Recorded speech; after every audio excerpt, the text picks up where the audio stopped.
Good afternoon, everyone. Welcome back to my channel. Here is your daily news report and fourth stimulus check update. The Internal Revenue Service may announce new stimulus checks this very week. Vice President Kamala Harris is now promoting $300 monthly payments for all American families. This Friday evening, I will be announcing the winner of this week's $75 Amazon gift card giveaway. To enter my giveaway, all you have to do is subscribe to my channel, like this video, and please remember to leave a comment below.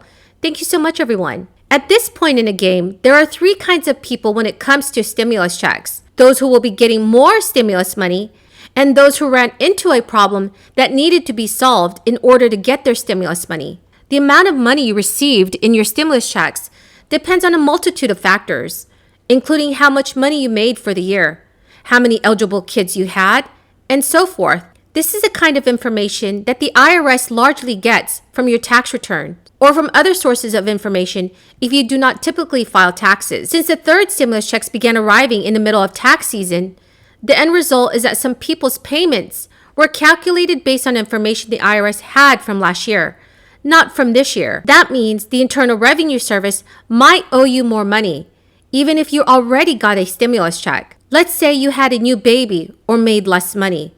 As part of the IRS processing your tax return, if it determines that you're actually owed more than you got, the agency may send you a plus-up payment. So far, the IRS has sent billions in payments this way. According to the Internal Revenue Service, if you are sent a plus-up payment after your 2020 tax return is processed, the amount of your third payment will no longer show up on the tool. In that case, you will only see the status of your plus-up payment on the IRS tool. Millions of people have been pressing President Joe Biden and our lawmakers to pass recurring stimulus payments, and some lawmakers have expressed support for more relief aid through this crisis. Progressive lawmakers in the Senate are also campaigning for automatic stimulus checks and additional unemployment benefits, and what would be a fourth recovery bill. A group of senators wrote in a letter to President Biden, "This crisis is far from over, and families deserve certainty that they can put food on the table and keep a roof over their heads. Families should not be at the mercy of constantly shifting legislative timelines and ad hoc solutions." The lawmakers say additional direct aid would keep more Americans out of poverty and provide them with certainty that relief is coming whenever the economy shows signs of trouble.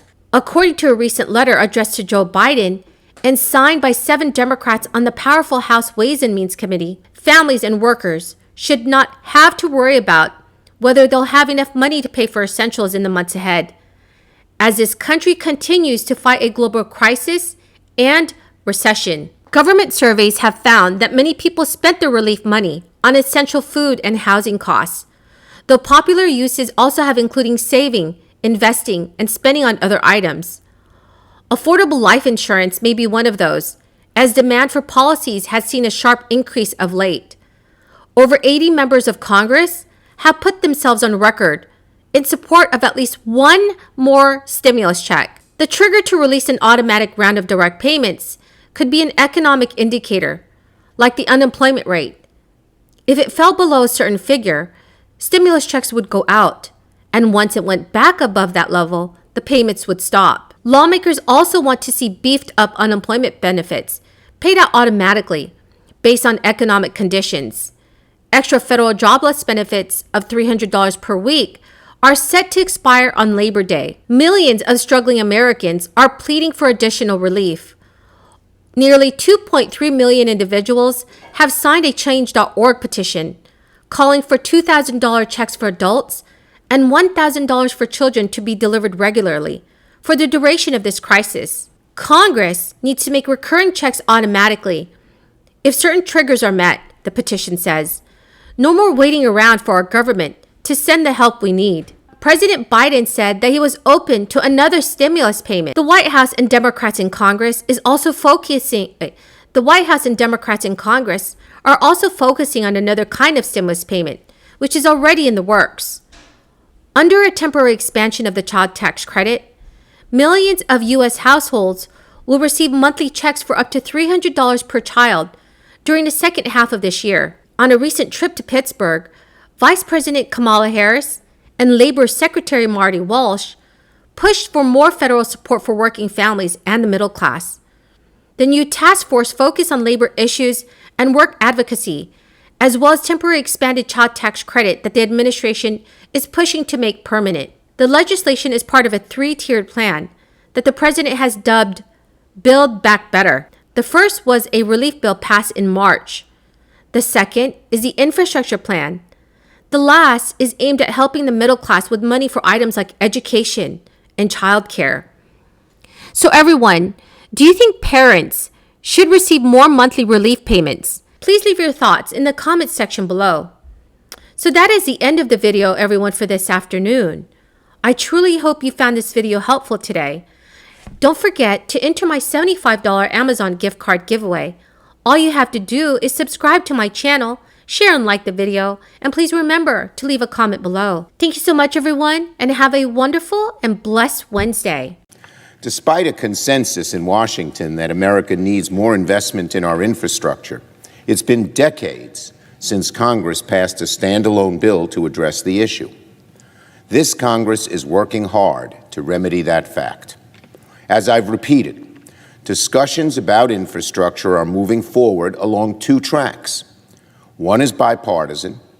The second deals with components of the American Jobs and Families Plan, which we will consider even if it lacks bipartisan support. Though I would note, a recent poll showed that President Biden's Infrastructures and Families Plan is broadly popular. Nearly 70% of Americans support President Biden's infrastructure plan. More than 60% support additional support for American families. Now, despite some over-dramatized punditry, the truth is both tracks are moving forward very well, and both tracks need each other. So we want to work with our Republican colleagues on infrastructure where we have common ground. And Democrats believe we have other priorities that the Senate must consider above and beyond a bipartisan infrastructure bill, not the least of which is addressing the urgent challenge of climate change.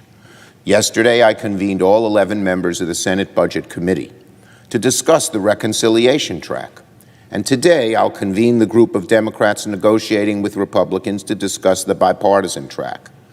We set up the two tracks about a month ago. Each is proceeding along, and the two tracks are parallel, working in concert, progressing well. On voting.